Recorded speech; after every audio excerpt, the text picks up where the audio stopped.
नमस्कार, मैं रविश कुमार। यूएपीए का खेल शुरू हो गया। इसके दुरुपयोग पर अदालतों की तमाम टिप्पणियां भरी पड़ी हैं और हम इस वीडियो में बताएंगे भी। लेकिन इसके बाद भी अरुंधति रॉय और डॉक्टर शौकत हुसैन के खिलाफ यूएपीए के तहत मुकदमा चलाने की अनुमति देकर सरकार फिर से अपने पुराने खेल में उतर आई है।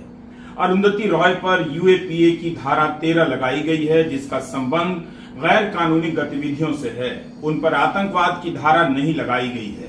पत्रकार सौरभ दास का कहना है कि अरुंधति रॉय पर जिस धारा के तहत मुकदमा चलाने की अनुमति दी गई है, उसके तहत जमानत की शर्तें उतनी कठोर नहीं होती जितनी यूएपीए की आतंकवाद की धाराओं में होती हैं। लेकिन हम यह भी जानते हैं कि यूएपीए का दुरुपयोग किन धाराओं में ज्यादा हुआ है और अब यह कानून किस लिए जाना जाता है। धाराओं और प्रावधानों से ज्यादा महत्वपूर्ण है इसकी छवि, कठोर प्रक्रिया और दुरुपयोग। 14 साल पुराने मामले में एक लेखिका के खिलाफ इस कानून की धाराओं का इस्तेमाल करना बता रहा है कि अरुंधति रॉय के प्रति स्टेट और स्टेट का राग अलापने वाली मीडिया की सोच न बदली है न बदलेगी।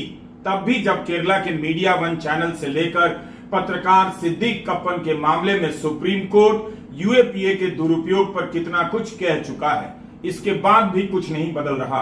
दिल्ली पुलिस ने कारमा पत्रिका के 3 पत्रकारों को 4 साल के बाद यह जानकारी दी कि 2020 से उनके खिलाफ गंभीर धाराओं के तहत एफआईआर दर्ज है। कई बार लगता है कि अदालतों की यह टिप्पणियां सरकार के लिए नहीं होती, वरना कुछ तो असर होता। सैकड़ों चैनलों और अखबारों में लिखे जा रहे एक एक शब्दों को गुलाम बनाने के बाद भी उससे कुछ आजाद शब्दों से, चेहरों से इतनी नफरत है कि उनका लिखा जाना, उनका बोला जाना उसे आतंकवाद नजर आता है। अरुंधति रॉय और प्रोफेसर हुसैन, यह दोनों के मामले दिल्ली पुलिस के कार्य क्षेत्र में आते हैं और दिल्ली पुलिस केंद्रीय गृह मंत्रालय के तहत आती है। वही मंत्रालय जिसका जिम्मा एक बार फिर से अमित शाह के पास है। चुनाव के ठीक पहले ब्रिटेन के अखबार गार्डियन ने अमित शाह पर अतुल देव की विस्तृत रिपोर्ट छापी। इस लेख में अरुंधति रॉय का एक बयान है जहां उन्होंने कहा कि मोदी में एक आकर्षण है और उनके बारे में सबसे खतरनाक बात शायद यही है। मगर अमित शाह एक तार वाला साज हैं जिससे सिर्फ डर का सुर निकलता है। अंग्रेजी का उनका वाक्य इस तरह से है, Amit Shah is a single string instrument, the only note he can strike is fear. लगता है फिर से उसी डर का एहसास कराने का खेल शुरू होने जा रहा है। अरुंधति रॉय के मामले में 2010 में दायर एफआईआर के आधार पर दिल्ली पुलिस को कार्रवाई करने की अनुमति दी गई है। सुशील पंडिता नाम के कश्मीरी सामाजिक कार्यकर्ता ने 28 अक्टूबर 2020 को एक एफआईआर कराई थी। इसमें उन्होंने 21 अक्टूबर 2010 के एक कार्यक्रम का जिक्र किया जिसमें अरुंधति रॉय और शेख शौकत हुसैन के दिए गए बयानों का हवाला है। एफआईआर में कहा गया है कि इस कार्यक्रम में ऐसे मुद्दों पर बात की गई जो कश्मीर के भारत से अलग हो जाने से जुड़े थे। इस एफआईआर में अलगाववादी नेता सैयद अली शाह गिलानी और दिल्ली यूनिवर्सिटी के प्रोफेसर SAR गिलानी का नाम भी शामिल था। दोनों ही अब इस दुनिया में नहीं है। मीडिया रिपोर्ट में लिखा है कि सुशील पंडित की एफआईआर के अनुसार इस कार्यक्रम में अरुंधति रॉय ने यह कहा कि कश्मीर कभी भी भारत का हिस्सा नहीं था। भारत की सेना ने इस पर जबरन कब्जा जमाया हुआ है और भारत से जम्मू कश्मीर की आजादी के लिए हर संभव प्रयास किया जाना चाहिए। इस मामले में पिछले साल अक्टूबर में उपराज्यपाल VK सक्सेना ने आईपीसी की 3 धाराओं के तहत मुकदमा चलाने का आदेश दिया। 14 सालों में कश्मीर का स्वरूप कितना बदल गया है। जिस अनुच्छेद 370 के बारे में कहा जाता रहा कि वह कश्मीर को भारत से अलग करता है, उसी के बारे में सुप्रीम कोर्ट ने कहा है वह जम्मू कश्मीर को किसी भी प्रकार की आंतरिक संप्रभुता नहीं दे रहा था। लेकिन आपको इतना बड़ा झूठ बुलवाया गया, बताया गया और यह अपराध नहीं। 10 साल से कश्मीर में विधानसभा का चुनाव नहीं हुआ। सरकार के पास कश्मीर के बारे में कहने और करने के लिए कितना कुछ है, मगर 14 साल पुराने बयान को एक बार फिर से घुमाया जा रहा है ताकि कश्मीर से जुड़े बाकी सभी सवालों से ध्यान हट जाए। दिल्ली के उपराज्यपाल को जनता का काम छोड़कर पानी का संकट छोड़कर, बिजली का संकट छोड़कर अरुंधति रॉय की लिखी किताबों को अब पढ़ ही लेना चाहिए। उनमें जरूर कुछ ना कुछ ऐसा मिल ही जाएगा। अगर शब्द ना मिले, वाक्य ना मिले, तो क्या पता कॉमा मिल जाए, फुल स्टॉप मिल जाए, सेमीकोलन मिल जाए, जिसे देश के लिए खतरा बताकर अरुंधति रॉय पर यूएपीए का मुकदमा चलाया जा सके। अगर जांच एजेंसियों के अफसरों की अंतरात्माएं इन दिनों उदास रहने लगी हैं, तो उन्हें मिनिस्ट्री ऑफ अटमोस्ट हैप्पीनेस जैसी किताब पढ़नी चाहिए। माई सिडिशियस हार्ट में तो पक्का कुछ न कुछ मिल जाएगा, जिसे लेकर अरुंधति रॉय पर यूएपीए के तहत मुकदमा चलाया जा सकता है। अफसर लंच टाइम में इस पर विचार कर सकते हैं कि किसी का दिल देशद्रोही कैसे हो सकता है। दिल से तो गुलाब का फूल खिलता है। इस बात को लेकर अफसर लंच के बाद अपनी फाइलें मोटी कर सकते हैं कि दिलों का सिडिशियस होना संप्रभुता के लिए खतरा है। इसलिए देशद्रोह की धारा के तहत लेखिका के खिलाफ मुकदमा चलना चाहिए, और कुछ नहीं तो अलजेब्रा ऑफ इनफाइनाइट इनजस्टिस में तो कुछ ना कुछ मिल ही जाएगा। जिस देश में 5-5 साल जेल में रहने के बाद जमानत मिलती हो, इतने साल जेल में रखा जाता हो और जमानत मिलते समय कहा जाता हो पर्याप्त सबूत नहीं है, उस देश में लेखिका अन्याय को अनंत कैसे कह सकती है। 10 साल बाद न्याय तो मिलता ही है, यह भी तो उन पर यूएपीए चलाने का आधार हो सकता है। और अगर सरकार ने तय ही कर लिया है कि वह कविताओं और कहानियों में आतंकवाद ढूंढ कर रहेगी, उनके लेखकों को जेल में बंद करेगी, तो फिर उस सरकार के लिए प्रार्थना की जा सकती है। आम जनता को समझना चाहिए कि ऐसे लिखने वाले नहीं होंगे तो फिर आप अपने बच्चों को पढ़ा लिखा बनाने का सपना नहीं देख सकते। अरुंधति रॉय जैसे लोगों के बिना समाज बौद्धिक गुलामी में जीने लग जाता है। अरुंधति रॉय ने जो लिखा है, जो बोला है, वह सब उनके लिखने और बोलने के दिन से इस धरती पर मौजूद है, और उसकी वजह से इस धरती पर कहीं भी अशांति, धार्मिक शत्रुता नहीं फैली है, ना किसी मुल्क की संप्रभुता को खतरा पहुंचा है। समाज में जहर फैलता है उन सैकड़ों लोगों से जो एक अपनी हाउसिंग सोसाइटी में एक अकेली मुस्लिम महिला के रहने के खिलाफ प्रदर्शन करने लग जाते हैं। वडोदरा कॉरपोरेशन ने 450 से अधिक लोगों को घर दिया, उसमें एक मुस्लिम महिला को घर मिला तो हिंदू लोग खतरे में आ गए, प्रदर्शन करने लग गए। नफरत की राजनीति ने राज्य और जनता का ये हाल कर दिया है। कानूनी कार्रवाई ऐसे लोगों के खिलाफ होनी चाहिए, तो एक लेखिका को निशाना बनाया जा रहा है।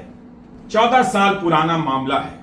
अरुंधति रॉय और शेख शौकत हुसैन पर यूएपीए की धारा के तहत मुकदमा चलाने की अनुमति यह बता रहा है कि न्यायपालिका पर सरकार के कुछ हिस्से का ज्यादा ही भरोसा हो गया है।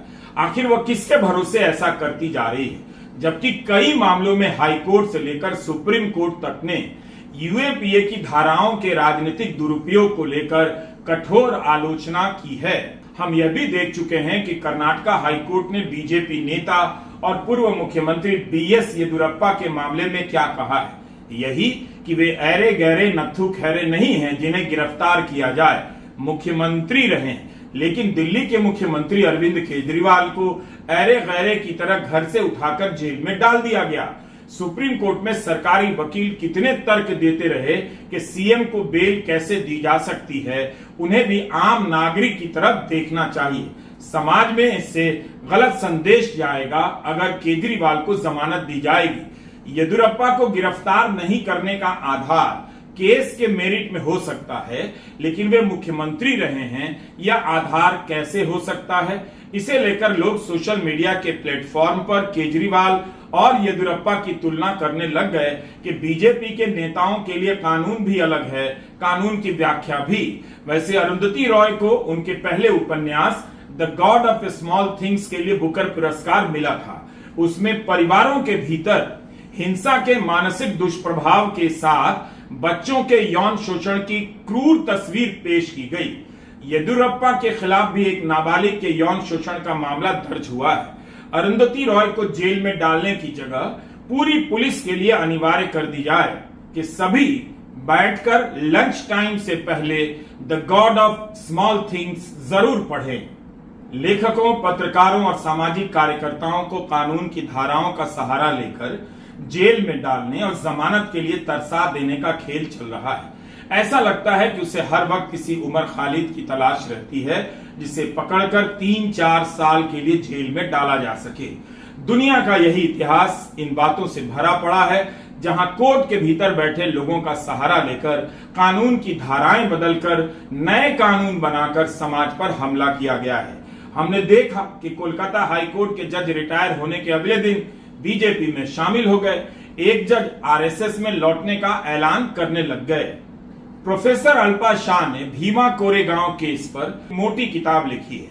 500 पन्नों की यह किताब हार्पर कॉलिंस से छापी गई है और इंटरनेट से मंगाई जा सकती है। जरूर पढ़िए ताकि आपको पता चले कि आम लोगों, सामाजिक कार्यकर्ताओं, वकीलों, लेखकों, शिक्षकों को रातों रात गिरफ्तार कर सालों साल के लिए जेल में डाल देना, ऐसा करके देश भर में डर का साम्राज्य खड़ा करना कितना आसान है और दमन की नीतियों को किस तरह से अब साध लिया गया है। स्टेट के भीतर एक अन्य स्टेट का गठन जैसा हो गया है, जिसने तरह तरह के तिगड़म लगाकर डर को लोगों के भीतर स्थापित कर दिया है। लोगों ने इसके मारे बोलना बंद कर दिया। जब जनता के बीच से जनता के लोग उठाकर जेलों में डाले जाएंगे तो बहुत कम आवाजें थीं जो सड़क पर और जेलों के बाहर सुनाई देती। हर गिरफ्तारी के बाद कब्रिस्तान की चुप्पी पसरती गई और ज्यादा गहरी होती गई, मगर इस चुप्पी को चीरती हुई कुछ आवाजें ऐसी थीं जो सुनाई देती रहीं इन 10 सालों के दौरान। उन्हीं में से एक आवाज थी अरुंधति रॉय की, जिनका जिक्र अल्पा शाह की इस किताब में बार बार आता है। गौतम नवलखा अब बेल पा चुके हैं, मगर अप्रैल 2020 में भीमा कोरेगांव केस में गिरफ्तार होने के बाद 4 साल तक जेल और हाउस अरेस्ट में रहे।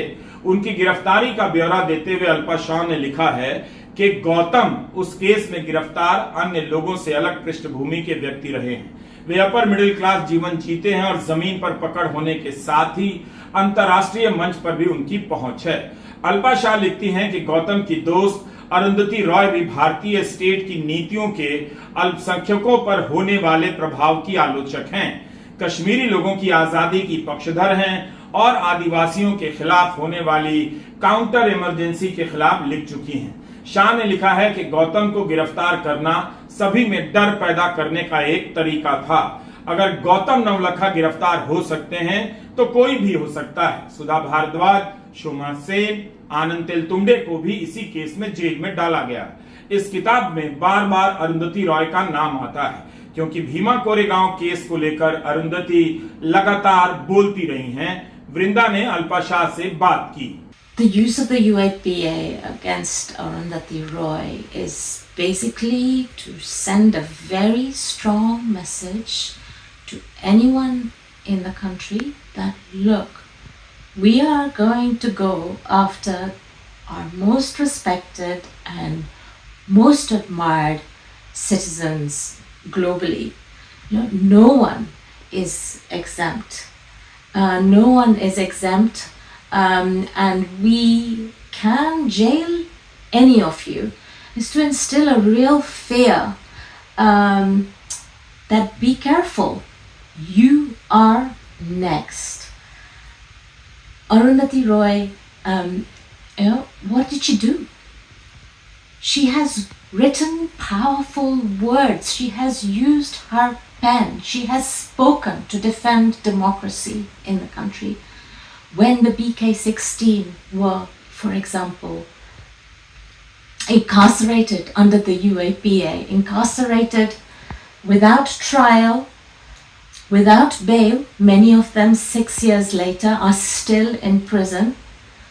Arundhati Roy was one of the few people that dared to speak out in their defense, And this action is basically to say that you think we didn't get our majority, so what? We are back and we are stronger than ever. We will go after anybody. And it's really, really frightening. And we don't know how this case is going to transpire, but even just the use of the UAPA against Arundhati Roy is itself an extremely strong message. Both to the critiques of the Modi regime, but also to his supporters, to say, don't worry. Yeah, we might not have got the majority that we wanted, but we will take every action. We are singing, we are taking the same strides as we were before the election, and we are going stronger than ever. NDA की सरकार याद दिलाना चाहती है कि वो नहीं बदली है और अब भी इस तरह की कार्रवाइयों पर सवाल उठाने का जोखिम कम नहीं हुआ है। 2010 में दायर की गई एफआईआर को आखिर किस तहखाने से निकालकर उपराज्यपाल के सामने लाया गया जो उन्होंने अनुमति दी। बात सिर्फ यह नहीं कि यह भाषण 14 साल पुराना है, मगर ऐसे मामलों में कोर्ट के फैसले नजीर के तौर पर देखे जा सकते हैं। जब कोर्ट ने कहा कि सरकार से असहमति आपराधिक कार्रवाई का कारण नहीं हो सकती। पत्रकार सिद्दीक कपन को किस बात के लिए 23 महीने जेल में रखा गया। सितंबर 2022 में सुप्रीम कोर्ट ने यूएपीए मामले में जमानत देते हुए कहा कि हर नागरिक को अभिव्यक्ति की आजादी का अधिकार हासिल है। कोर्ट ने कहा कि कप्पन हाथरस बलात्कार केस में पीड़िता की आवाज उठाना चाहते थे। क्या यह भी कानून की नजर में अपराध है? कश्मीर को लेकर फारूक अब्दुल्ला के एक बयान का उदाहरण हम यहाँ देना चाहते हैं। फारूक अब्दुल्ला के कुछ बयानों का हवाला देते हुए 2021 में रजत शर्मा और नेह श्रीवास्तव ने एक पीआईएल दायर की। कहा कि उनके खिलाफ आईपीसी की धारा 124A के तहत मुकदमा हो। 124A यानी सेडिशन, राजद्रोह का केस। फारूक अब्दुल्ला ने पब्लिक में दिए अपने एक बयान में कहा कि अनुच्छेद 370 को चीन की मदद से बहाल करना चाहिए, लेकिन कोर्ट ने इसे महत्व नहीं दिया। जबकि अब्दुल्ला ने वायर से भी अपने इंटरव्यू में इस तरह की बातें कही। करण थापर से उन्होंने कहा कि आज के दिन कश्मीरी लोग ना अपने आप को भारतीय महसूस करते हैं, ना ही भारतीय होना चाहते हैं। इस तरह के बर्ताव से तो वे चीन द्वारा शासित किया जाना बेहतर समझेंगे। उस इंटरव्यू में फारूक अब्दुल्ला कश्मीरियों के दर्द को बयान करते हैं, बताते हैं कि कैसे 370 हटाने के बाद चप्पे चप्पे पर पुलिस और सेना तैनात है। कश्मीर अपना भविष्य नहीं देख पा रहा। महीनों से इंटरनेट बंद है या बहुत धीमा है। ऐसे में कश्मीर के बच्चे बाकी भारत के बच्चों से कैसे स्पर्धा करेंगे? थापर पूछते हैं कि क्या कश्मीर भारत से नफरत करता है? उत्तर में अब्दुल्ला भावुक होकर कहते हैं, इन लोगों ने हमें उस लेवल पर ला दिया है। कहते हैं, अगर मैं भारत की कहीं भी बात करता हूं, कोई सुनना नहीं चाहता। अलग अलग मंचों पर फारूक अब्दुल्ला ने जिन संदर्भों में ये बातें कही, कोर्ट ने उसे गंभीरता से नहीं माना। जबकि रजत शर्मा ने श्रीवास्तव ने अपनी याचिका में राजद्रोह के केस की मांग के अलावा उनकी सांसदी छीन लेने की अपील की थी। उस समय फारूक अब्दुल्ला सांसद थे, मगर याचिका को खारिज करते हुए पूर्व जस्टिस संजय किशन कौल, जस्टिस हेमंत गुप्ता की बेंच ने कहा, सरकार से अलग मत रखना राजद्रोह नहीं है, डिसेंट सेडिशन नहीं है। कोर्ट ने यह भी कहा, याचिकाकर्ताओं ने अपने इस आरोप को सब्सटेंशिएट नहीं किया कि फारूक अब्दुल्ला ने भारत की निंदा करने के लिए चीन और पाकिस्तान का सहारा लिया। कोर्ट ने याचिका खारिज करने के अलावा याचिकाकर्ताओं पर 50,000 का जुर्माना लगाया था। कश्मीर जैसे मुद्दे पर कोर्ट की यह नजीर है कि आप अलग राय रख सकते हैं। 14 सालों में कश्मीर का स्वरूप ही कितना बदला। जिस अनुच्छेद 370 के बारे में कहा जाता रहा, वह कश्मीर को भारत से अलग करता है, यही बताया गया। लेकिन उसके बारे में सुप्रीम कोर्ट ने कहा, वह जम्मू कश्मीर को किसी प्रकार की आंतरिक संप्रभुता नहीं दे रहा था। मगर आपसे झूठ कहा गया और आपके भीतर धारा 370 को लेकर नफरत भड़काई गई। 10 साल से कश्मीर में विधानसभा का चुनाव नहीं हुआ। सरकार के पास कश्मीर के बारे में बात करने के लिए, काम करने के लिए कितना कुछ है, मगर 14 साल पुराने बयान को एक बार फिर से घुमाया जा रहा है ताकि कश्मीर से जुड़े बाकी सभी सवालों से ध्यान हटे और जनता के बीच ध्रुवीकरण हो। सभी को पता है कि यूएपीए और मनी लॉन्ड्रिंग की धारा लगा देने से जमानत मुश्किल होती है, कई साल तक जेल में रखना आसान होता है।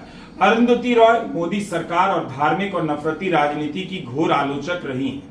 क्या उन्हें इसी बात की सजा दी जा रही है? क्या मोदी सरकार के तीसरे कार्यकाल में अरुंधति रॉय को उदाहरण बनाने की कोशिश की जा रही है? हम जानते हैं कि ऐसे मामलों में क्या होता है। आरोप स्थापित नहीं होते, जांच शुरू नहीं होती, ट्रायल शुरू नहीं होती, कई साल जेल में रहने के बाद जमानत मिलती है। यही सब चल रहा है। कोर्ट का भी कितना समय बर्बाद हो रहा है। अरुंधति रॉय ने अपनी एक और किताब आजादी, फ्रीडम, फैसिज्म, फिक्शन के इंट्रोडक्शन में यह लिखा है, फांसीवाद का बुनियादी ढांचा हमें घूर रहा है। यह एक महामारी की तरह तेज रफ्तार से फैलता जा रहा है। इसके बाद भी हम इसे फांसीवाद कहने से हिचकिचाते हैं। फरवरी 2022 में अरुंधति रॉय ने करण थापर से कहा था, भारत में फांसीवाद का खतरा है, मगर मुझे इस देश के लोगों पर बहुत भरोसा है कि वो इस कोशिश को रोक देंगे।